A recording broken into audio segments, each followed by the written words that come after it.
Thank you very much. It's an honor to have President Zelensky of Ukraine, and we've been working very hard, very close. So we've actually known each other for a long time. We've been dealing with each other for a long time, and very well. We had a little negotiation spat, but that worked out great, I think, for both countries, and I think for the world, actually, beyond both countries. And we have something that is a very fair deal, and we look forward to getting in and digging and working and getting some of the rare earth. But it means we're going to be inside, and it's a big commitment from the United States, and we appreciate working with you very much. And we will continue to do that. We have had some very good discussions with Russia. I spoke with President Putin, and we're going to try and bring this to a close. It's something that you want and that he wants. We'll have to negotiate a deal. But we've started the confines of a deal, and I think something can happen. The big thing is the number of soldiers, mostly at this point, but soldiers being killed. You're losing thousands of soldiers. So on both sides, we're losing a lot of soldiers, and we want to see it stop. And we want to see the money get put to different kinds of use, like rebuilding. And we're going to be working very hard. But we've had a lot of very good conversations. I will say until we came along, the Biden administration didn't speak to Russia whatsoever. They didn't speak to anybody. They just allowed this to continue. And I will say that, I'll say in front of you, you've heard me say it 1,000 times, if I were president, this war would have never happened. We would have had a deal negotiated for you without having to go through what you've gone through. But your soldiers have been unbelievably brave. We've given them great equipment, but somebody has to use the equipment. They've been unbelievably brave, and we give them great credit. This was supposed to be over very quickly, and here we are 3 years later. So I give tremendous credit to your generals and your soldiers and yourself, in the sense that it's been very hard fighting, very tough fighting. They're great fighters. And you have to be very proud of them from that standpoint. But now we want to get it over with. It's enough, right? We want to get it over with. So it's an honor to have you here. Thank you very much for coming. We're going to sign the agreement at the conference in the East Room in a little while, right after lunch. And we'll be having lunch together. We're also discussing some other things. And we appreciate everybody being here. It's somewhat of an exciting moment, but the really exciting moment is when we when they stop the shooting and we end up with a deal. And I think we're fairly close to getting that, and an honor to have you. And please, I'd like to say something. No, thank you so much, Mr. President. Thank you for invitation. And really, I hope that this first document, will be first step to real security guarantees for Ukraine, our people, our children. I really count on it. And of course, we count that America will not stop support. Really, for us, it's very important to support and to continue it. I want to discuss it with details further during our conversation, and of course, the infrastructure or security guarantees. Because for today, I understand what Europe is ready to do. And of course, I want to discuss with you what the United States will be ready to do. And I really count on your strong position to stop Putin. And you said that enough with the war. I think that is very important, Ben, to say these words to Putin at the very beginning of war, because he is a killer and terrorist. But I hope that together we can stop him. But for us, it's very important to, to save our country, our values, our freedom and democracy, and of course, no compromises with the killer about our territories. But it will be later. And of course, what I wanted, we spoke about it by phone with you about the drones production. We have very good drones production. I think the best one in the world for today because of the war. Yes, and of course, we need very much the air defense. You have the best air defense in the world, and really you helped us under attacks of Russians. And I want to speak how we can exchange the licenses. We're open to share the licenses of all our drones with you, of course, with the United States. And we need licenses for quick production of air defense. Even after the war, we need our nation to be calm, that we are secure. So that's why we need this air shield. And of course, about this I want to speak about the contingents. I think that France and UK already spoke to you, and we know that Europe is ready, but without the United States, they will not be ready to be as strong as we need. And the last point, last not least, about exchange, about our people and children. And you know that these crazy Russians, that they stolen 20,000 of children, Ukrainian children. They changed their names, they changed their families, relatives, and now they're in Russia. We want to bring them back, and really, it's a big dream, task, and goal for me, and our warriors. By the way, Mr. President, we released more than 4,000 warriors from Russian prison, but there are thousands more in the prison. I wanted to share with you some images. How it's just can I now? Yeah, please. One minute. I just you to understand in what circumstances, in what situation they are, and what the attitude of Russia to our prisoners. That guys, just you before and after. And you see before and after, just you to understand. Now thousands of such guys, ladies and men, there, and that, so they don't eat, they beat them, and they do a lot of bad things. So out of, even during the war, there are rules. Everybody knows there are rules during the war. So these guys, they don't have any rules. You see that 50, 60 kilograms left, and a lot of such things. And I didn't want to show you what the changes with images of children, because I will share with you. And I mean, it's looking tragic. Yep, that's tough stuff. I wanted very much to give you, and you see it. Yeah. This is pastor, by the way. They stolen pastors, because it's not Russian church. They stolen pastors and moved pastors to the prison. We, at the end of last year, we brought 3 pastors, and we could exchange them. And this is pastor, you see. Yeah, it's tough. Yeah. So I mean, this I wanted to show you, and this. So thank you very much. We want to get that entered, right? Yeah. Of course, we will. And I think we will. And we have to, of course. Do you have any questions, please? Thank you, Mr. President. With the how much money is the U.S. going to put into the fund that is being created today, and how does this provide long-term security for Ukraine? Well, we don't know exactly how much, because we're going to be putting some money in a fund that we're going to get from the raw earth that we're going to be taking and sharing in terms of revenue. So it's going to be a lot of money will be made from the sale and from the use of raw earth. And as you know, our country doesn't have much raw earth. We have a lot of oil and gas, but we don't have a lot of the raw earth. And what we do have is protected by the environmentalists, but that can be unprotected, but still it's not very much. They have among the best in the world in terms of raw earth. So we're going to be using that, using it for all of the things we do, including AI and including weapons and the military, and it's really going to very much satisfy our needs. So it's something that just worked out really well. We have a lot of oil, and we have a lot of gas, we have a lot, but we don't have raw earth.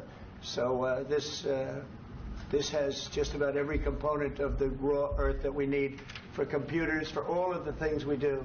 This puts us in great shape. And long-term security for Ukraine, how does this provide? I think they're going to have great luck. I think once we make the agreement, that's going to be 95% of it. They're not going to go back to fighting. I've spoken with President Putin, and I feel very strong. I've known him for a long time, and I feel very strongly that they're very serious about it, and we'll make a deal. And when the deal is made, I don't think we talk about security. Everyone's talking about the other day. All they talked about was security. I said, let me make the deal first. I have to make the deal first. I don't worry about security right now. We have to have a deal, because right now, last week, 2,000 soldiers died on both sides. 2,000, and they're losing 1,000, 2,000, 3,000 a week. So as we sit here and we talk, people are getting shot and dying on the battlefield. And, they're not American soldiers, but they're Russian soldiers and they're Ukrainian soldiers, and we want to be able to stop it. And we want to be able also to spend money on other things. We don't want to. This is a tremendous amount of money, and what the Biden administration did was terrible. They were giving money, but they had no security on the money. Europe, as you know, gave much less money, but they had security. It was in the form of a loan. They get their money back, and we didn't. And now, at least we're protected because the American taxpayer has to be protected too. But this is an incredible agreement for Ukraine because we have a big investment in their country now, and what they have, very few people have. And we're able to really go forward with very, very high-tech things and many other things, including weaponry that we're going to use in many locations, but that we need for our country. Mr. President, this allows us to do that. Will you continue? I'm sorry. Military aid. Yes, go ahead, please. If I can just, yes. In the document, there is one of the very important points. If we speak about business and investment, we never had LNG terminals in Ukraine. This document will open. I mean, the next document, but anyway, here we see in the framework, we see really goodwill for this. LNG terminals for us is very important, and I think for security of European continent. We have the biggest storage, gas storage. We have the biggest in Europe. Yes, and we can use it. Use it for LNG. Use it for LNG, and we will do it. And really, we can help Europe because Europe really helped. President Trump said that they made less support, but they are our friends and they are our very supportive partners. They really gave a lot, Mr. President. They did. They gave a lot, but they gave much less. No. Much less. No. No. No. Okay.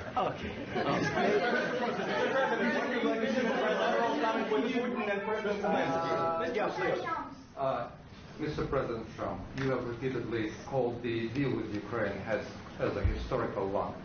And as a President of the United States, you make historical decisions in other issues which affect America and other world. So what place in the world history do you want to take? And do you associate yourself with any famous historical figures? Yeah, I'd say George Washington, Abraham Lincoln.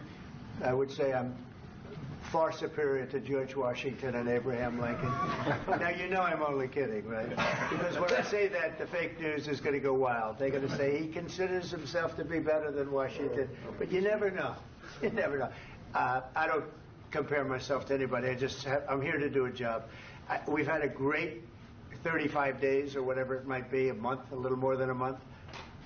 We've accomplished tremendous amounts. Not only this would be a very great achievement if we could get the war stopped and get them back to normalization. I think that's going to happen.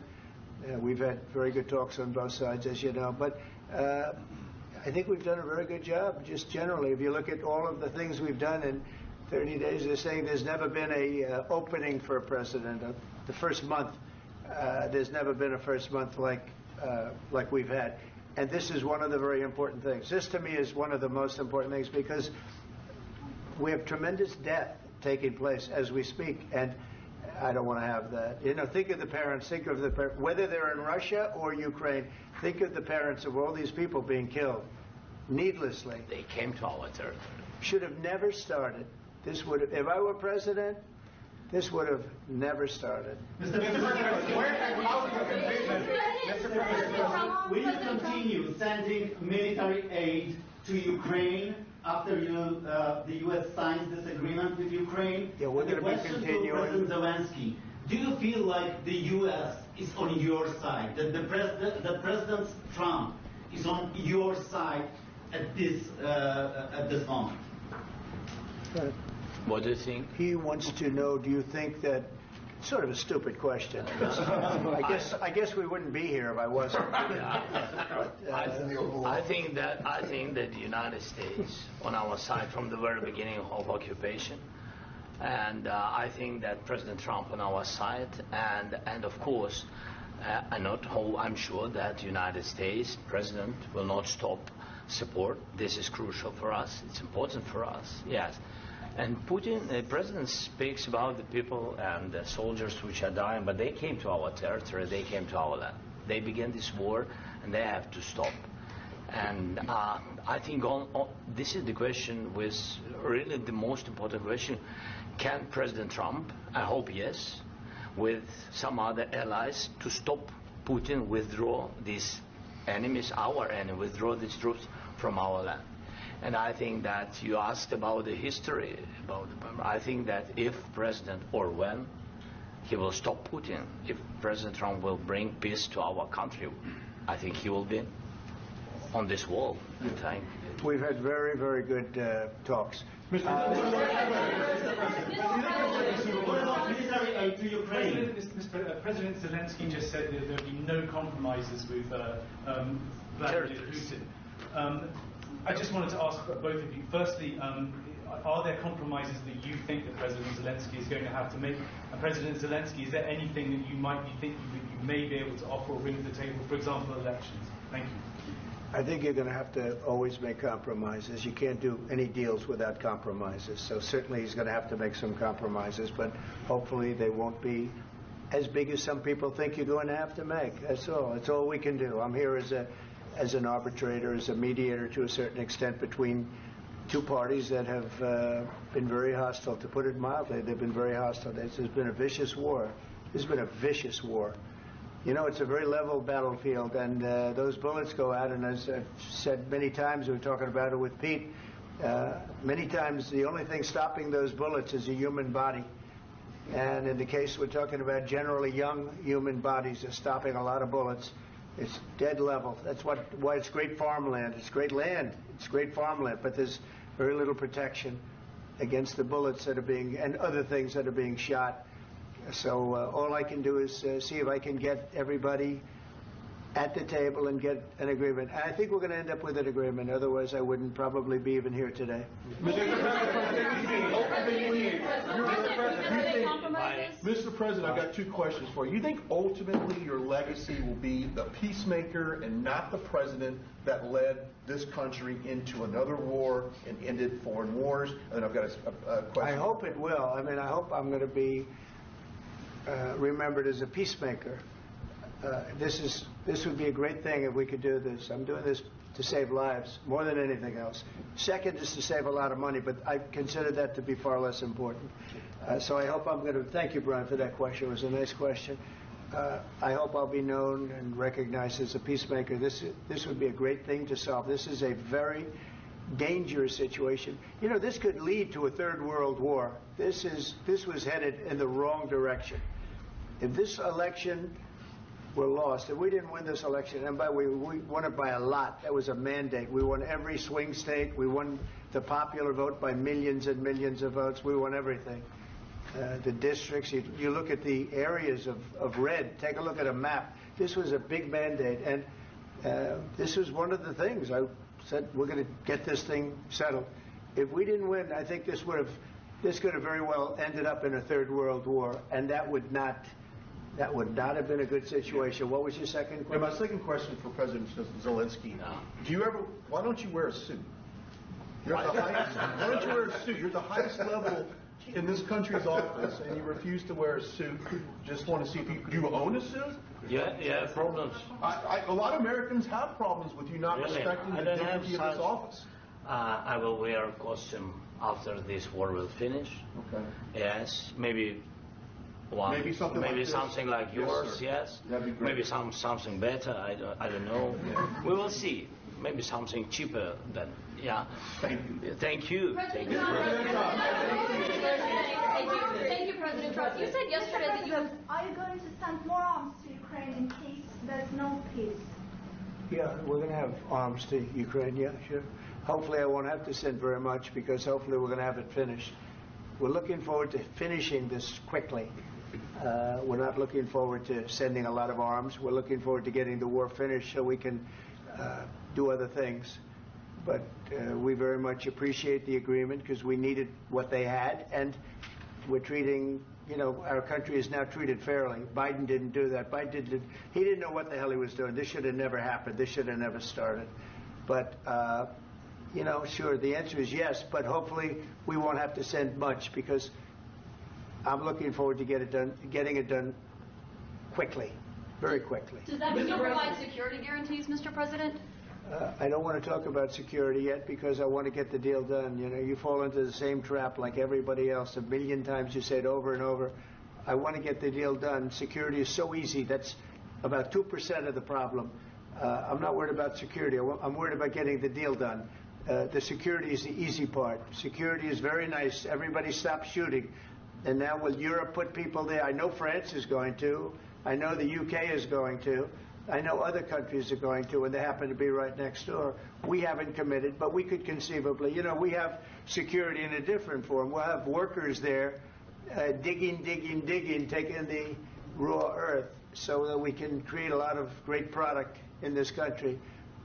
So in that sense, you have something. But we haven't determined that yet. I will say, in speaking to France and in speaking to, and they were here, as you know, last week and just the other day, they have committed to a lot of security. I don't think you're going to need much security. I think once this deal gets done, it's over. Russia's not going to want to go back, and nobody's going to want to go back. When this deal ends, I really believe this deal is going to be over. Question? Please go ahead. Go ahead. Thank you, Mr. President, thank you. You had Mr. Macron and Keir Starmer at the White House this past week, both of whom praised your courage and conviction to lead the pathway towards peace. Yes. Part of that involved, though, re-engaging Russia in diplomatic relations, something that previous leaders lacked the conviction to do so. What gave you the moral courage and conviction to step forward and lead that? Well, I love this guy. Who are you with? One American News, sir. Well, that's why I like him. One American News does a great job. I like the question. I think it's a very good question. It's a pathway to peace. It's a pathway to getting something solved. And I feel that as the head of this country, I have an obligation to do that. Plus, we're very much involved. We got involved. It's too bad we got involved because there should have been no involvement because there should have been no war. And there shouldn't have been October 7th. That would have never happened. As you know, Iran was broke. They had no money to give to Hezbollah. They had no money to give to Hamas. They were stone cold broke. And then under Biden, they became rich as hell. They went from no money to $300 billion in a period of 4 years. And they gave a lot of that money away, and you see what happened. And that's a real mess also that we hope to be able to solve. But no, I appreciate your question very much. I feel I have an obligation to try and do something to stop the death. If I can answer. Yes, if I can answer. Please. Sorry. Please. And I do like your clothing, by the way. Yeah, really? Even though I think he's a great guy, by the way. But I don't know if you two like each other. But you know what? I think he's dressed. I like this guy. I think he's dressed beautiful. So I have more serious things than answer on such questions. Sure, I will answer on more serious questions statement. if I can. Yeah. So please, about security guarantees and about just ceasefire. We can't just speak about ceasefire and speak. It will not work. Just ceasefire will never work because I'm like a president. I have this experience, and not only me. Ukraine before my presidency, from the 2014, Putin broken 25 times. 25 times he broken his own signature. 25 times he broken ceasefire. But he never broke to me. He never broke to me. No, you were the president. You were the president during. He never broke to me. In 2016, you've been the president, Mr. President. You've been the president, but he had, of course, not with you, but he had during those periods. He had conversations with our side, and we had Normandy format. The France, Germany, Ukraine, and Russia, and he broken 25 times. That's why we will never accept just ceasefire. It will not work without security guarantees. Security guarantees, maybe President is right about this document and other, but this document is not enough. Strong army is enough because his soldiers afraid, Putin's soldiers afraid of our soldiers when we're strong enough. If we are not strong enough, if we are empty, if our storage is empty, we can't defend our land. Today, he knows that we have all the world knows that we have meeting. Yes? Why he's using ballistic? Putin today using ballistic on our hospitals, schools, and etc. Ballistic. So he knows that we are here and that President Trump is really have goodwill to stop this war. And you hear now the president. So why he's using? So he doesn't want to stop. He doesn't want. But I hope that we will do it. Really, we'll do it. Security. When we speak about security guarantees, when the Europeans are ready for contingents, they need USA backstop. If there will not be United States, we will not never have any contingents, strong contingents from the Europeans, because they don't want to divide alliance, connection between the United States and the main and strongest ally and Europeans. And this is crucial, this is important. That's what we want to speak about very much. This is very important. And air defense. So air defense, really, we have big deficit with all these systems, and we need to provide this. We need it very much. Otherwise, Putin will never stop, and will go further and further. He doesn't want. He hates us, you know.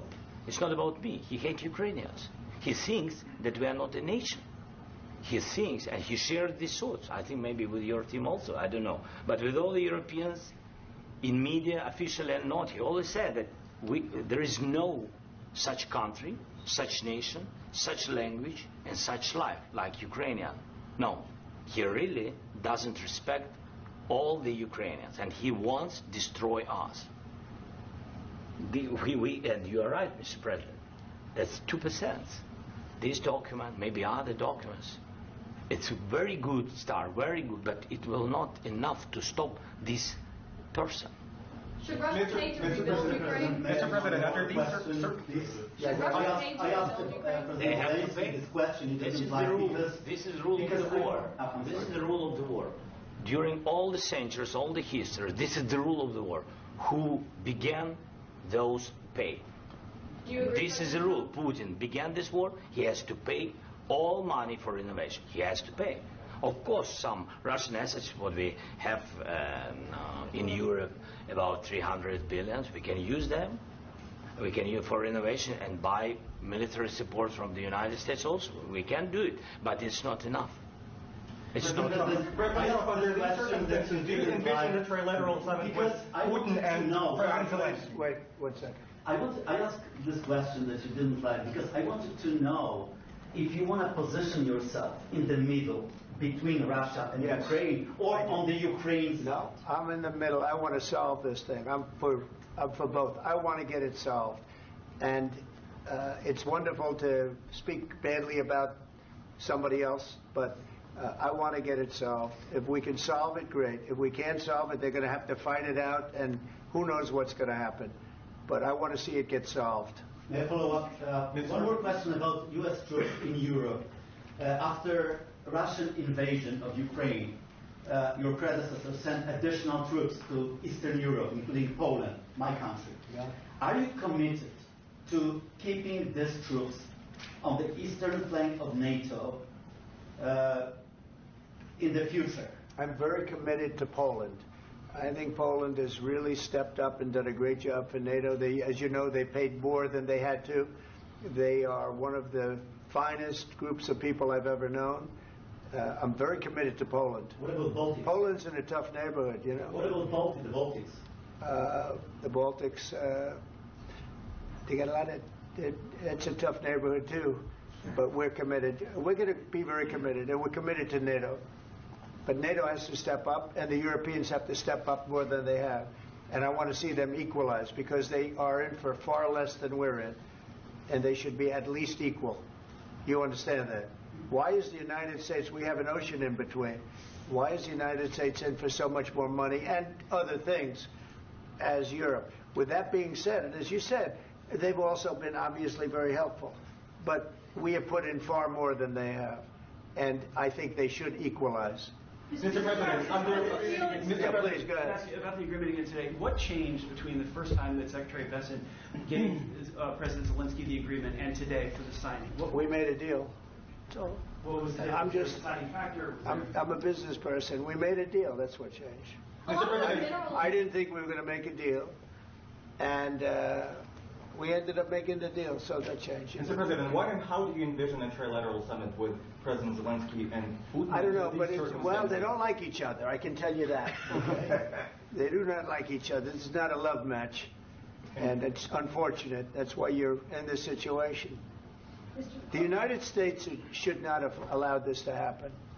Okay? The United States, run by a man that didn't know much. I'm going to be very nice. Run by an incompetent person, very incompetent person, should never have allowed this to happen. I've stopped wars. I've stopped many wars. My people will tell you, I stopped wars that nobody ever heard about. I stopped wars before they ever started. You can look at some of, I could give you a lot of nations that would tell you right now they were probably going to war. I could tell you right now there's a nation thinking about going to war on something that nobody in this room has ever even heard about. Two smaller nations, but big, still big. And I think I've stopped it. But this should have never happened. Sorry, just a second. About any negotiations. First of all, I want really to tell you, and I think that everybody understands that Ukraine, modern Ukrainians, nobody wants to stop this war. But at the future, any negotiations, it's understandable that two sides of the war, not Russia and the United States, because this is not the war between Russia and the United States. This is war of Russia against Ukraine and Ukrainian people. So these two sides will be at the will be at the negotiation table. Then of course United States, like the strongest partner of the Ukraine, and of course Europe. I think Europe is very important. I want to speak about it with the President.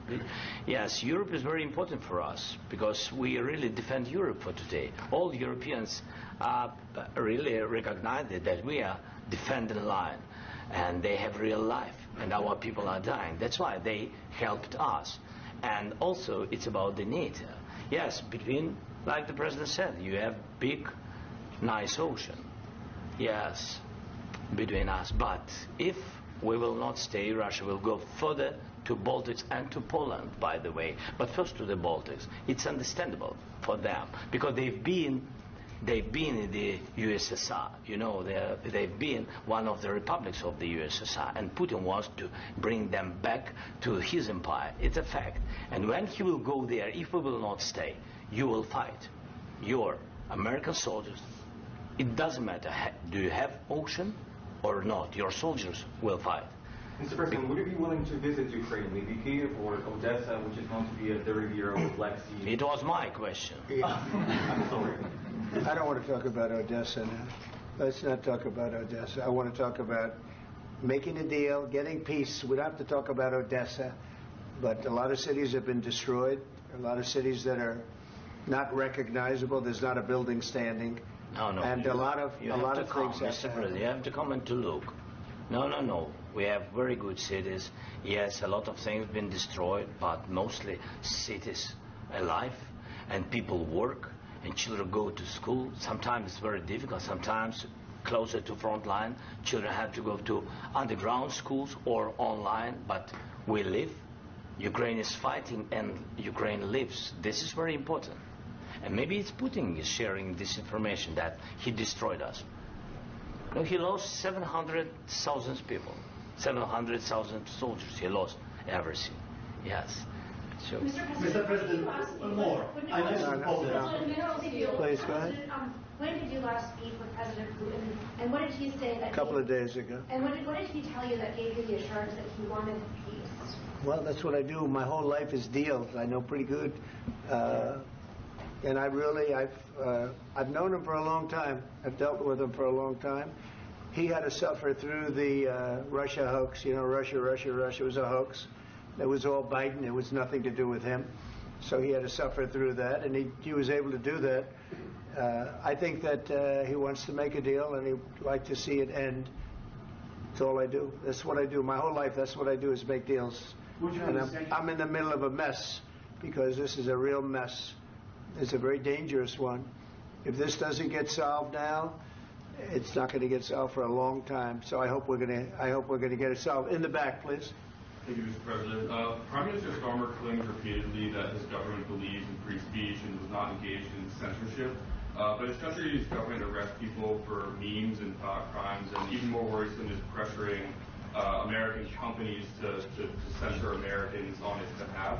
How can he be a reliable, trustworthy partner when he says things that are demonstrably false on such an important topic? Well, we actually spoke to him about that yesterday, and we thought they took it very, very much too far. JD was very strong on it. So was I. So was Marco. And we've been speaking to him about it. Marco, would you like to say something about that? We have concerns, obviously, with the conduct of those, particularly as it impacts Americans. And there's real concern that American speech, which is online, could fall into the hands of British or any country's jurisdiction. And so this is a point the Vice President made at Munich, and I think it's a very compelling one, that what unites us with Europe, as much as anything else, is these shared values, and one of them being free speech. And so if Americans are threatened by it, we're going to need to take action in that regard. Mr. President. It's actually a very important question. We spoke about this in detail with the Prime Minister, the Foreign Secretary, and others at lunch yesterday, and I know that Secretary of Commerce Lutnick followed up in private meetings last night. This is really important. We believe Americans have the right to speak their mind, even if we in this room disagree with them. They have the right to speak their mind in the public square, which is often online these days. And we're going to defend that right as it pertains to American companies and American citizens vigorously if we have to. I do think that under the President's leadership, we're going to find common ground with our friends in the UK on this question, but it remains to be seen. The principle that will guide us is we believe in free speech in this country, and we'll fight for it for American citizens. Mr. President, on the deal, is there any other oil and gas component to the deal? Is it all critical? A little bit. We'll see. On LNG? But we're not really looking for that so much. We got a lot. We have more than anybody in the world, by far. So no, we're not talking about it too much, but a little bit. I think it affects also, but for the most part, no. And sir, is there any agreement from Ukraine to purchase U.S. LNG as part of the deal, or is that on the table at all? No, we don't need that. Mr. President, I just wanted to ask you about, you just mentioned that you'd spoken to Vladimir Putin a couple of days ago. Just to be clear, that's a new call, not the one that you... I've spoken to him on numerous occasions. Okay. And how was the latest call? What did you discuss? How did it go? Are you serious with that question? I am. I'd love to know. It went well. I think we're going to have a deal. On the minerals deal, Mr. President, some of those minerals are in the east of Ukraine, not far from the front lines and in areas that Russia has occupied. Will you direct President Putin to withdraw his forces from those areas if there's U.S. interest? Well, we'll take a look at the time. We have a lot of area. It's a very big area we're talking about, so we'll take a look. I'll study that and I'll see. And who would protect those minerals if they are U.S. interests? Would that be Ukrainian forces? They'll be protected. European The agreement will protect them. U.S. The forces? agreement, yeah, we're signing an agreement. Right, but what if Russia tries to invade or there's Russian aggression in those spots? I just told you I don't think that's going to happen. And if that were going to happen, I wouldn't make a deal. If I thought that was going to happen, I wouldn't make a deal. Some people may wonder why. You know, they ought to focus on CNN on survival, not asking me these ridiculous questions. Focus on surviving, because CNN's got such low ratings. I don't think they're going to survive. Let's go. Please go. I already mentioned Poland. Poland was under Russian control for decades after the Second World War. When I was a kid, I looked at the United States not only as a most powerful country, richest country in the world, the country that has great music, great movies, great muscle cars, but also as a force for good. And now I'm talking with my friends in Poland, and they are worried that you align yourself too much with Putin. What's your message for them? Well, if I didn't align myself with both of them, you'd never have a deal. You want me to say really terrible things about Putin and then say, "Hi, Vladimir, how are we doing on the deal?" It doesn't work that way. I'm not aligned with Putin. I'm not aligned with anybody. I'm aligned with the United States of America. And for the good of the world, I'm aligned with the world. And I want to get this thing over with. You see the hatred he's got for Putin. It's very tough for me to make a deal with that kind of hate. He's got tremendous hatred. And I understand that, but I can tell you the other side isn't exactly in love with, him either. So it's not a question of alignment. I'm aligned with the world. I want to get the thing set. I'm aligned with Europe. I want to see if we can get this thing done. You want me to be tough? I could be tougher than any human being you've ever seen. I'd be so tough. But you're never going to get a deal that way, so that's the way it goes. All right, one more question. Hey, I want to respond to this. So look, for 4 years in the United States of America, we had a president who stood up at press conferences and talked tough about Vladimir Putin, and then Putin invaded Ukraine and destroyed a significant chunk of the country.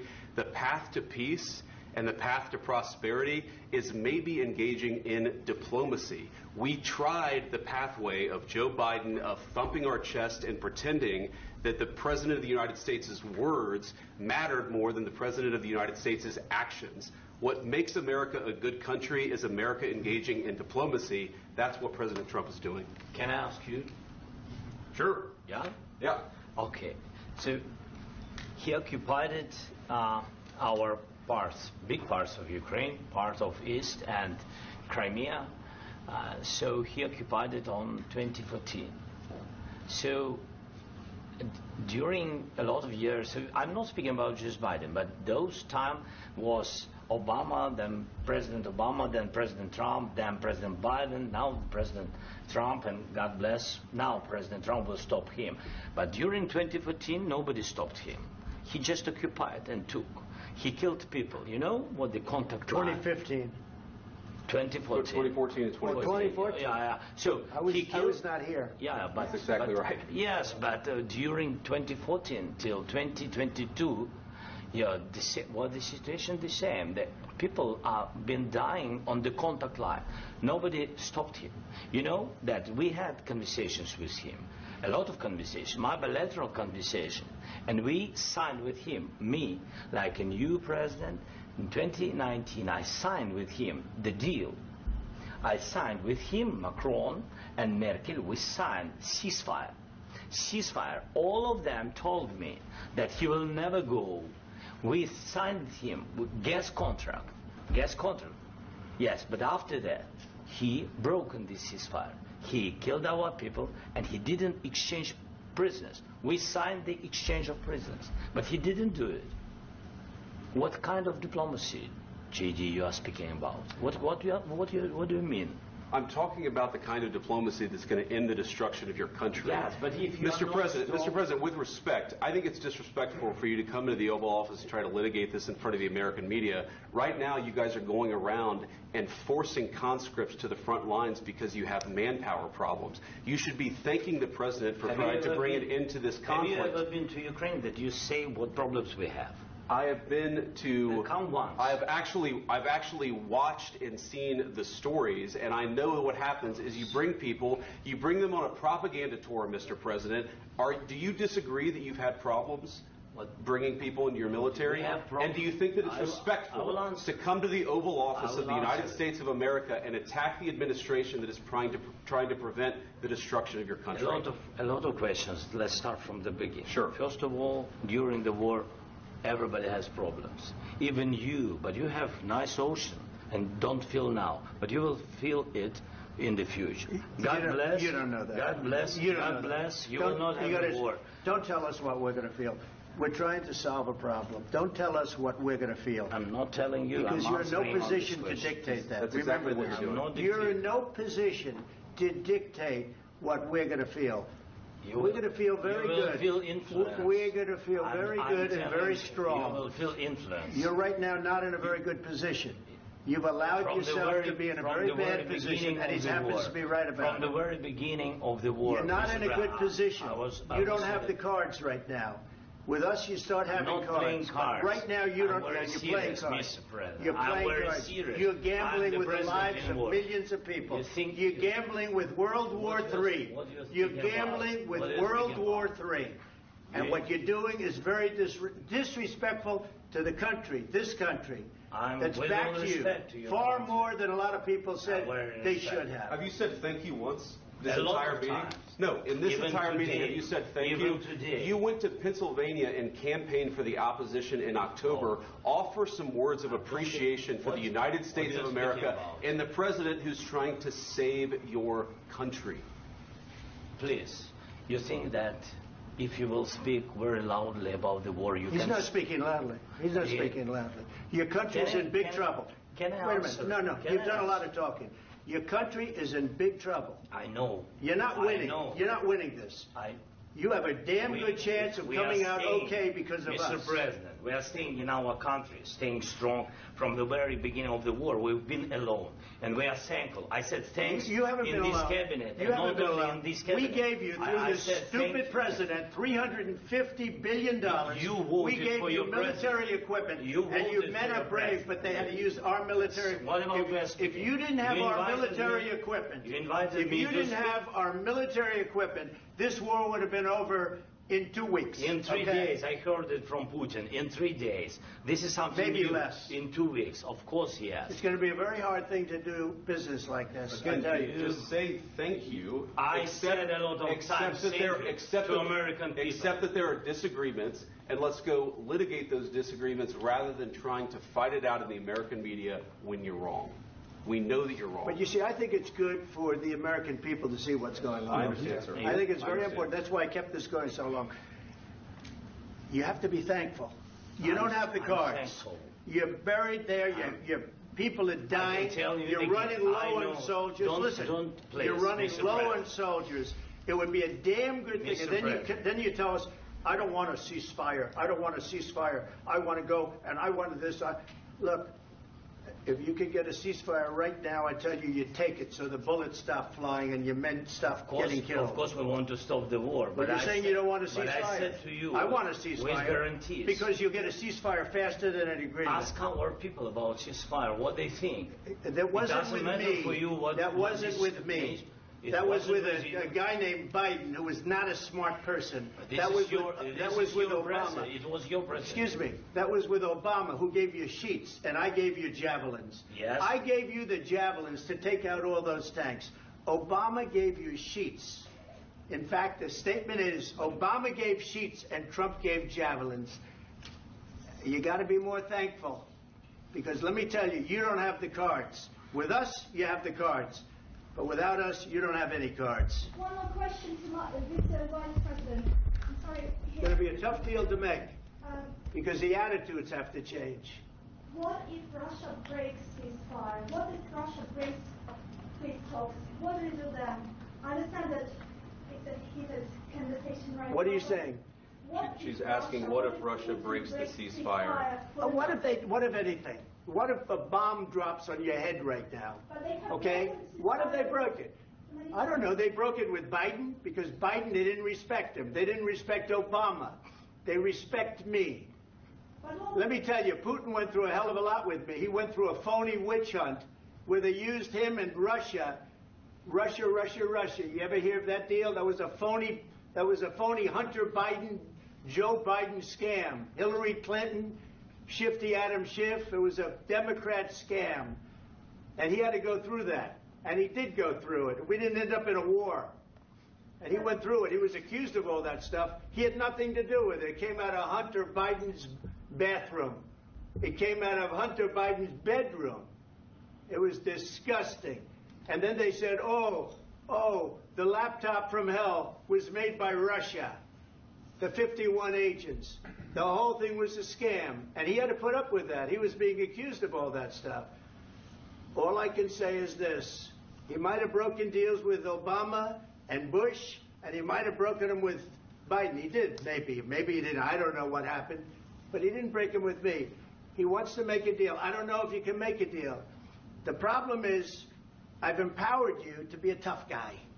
And I don't think you'd be a tough guy without the United States. And your people are very brave. But you're either going to make a deal or we're out. And if we're out, you'll fight it out. I don't think it's going to be pretty, but you'll fight it out. But you don't have the cards. But once we sign that deal, you're in a much better position. But you're not acting at all thankful. And that's not a nice thing. I'll be honest, that's not a nice thing.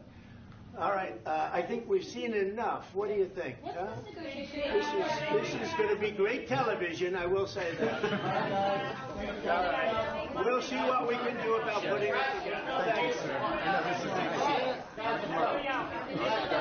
I need the back of this. We'll see. I don't know. All right, guys, come on. Wait. Hey, come on. Guys, come on.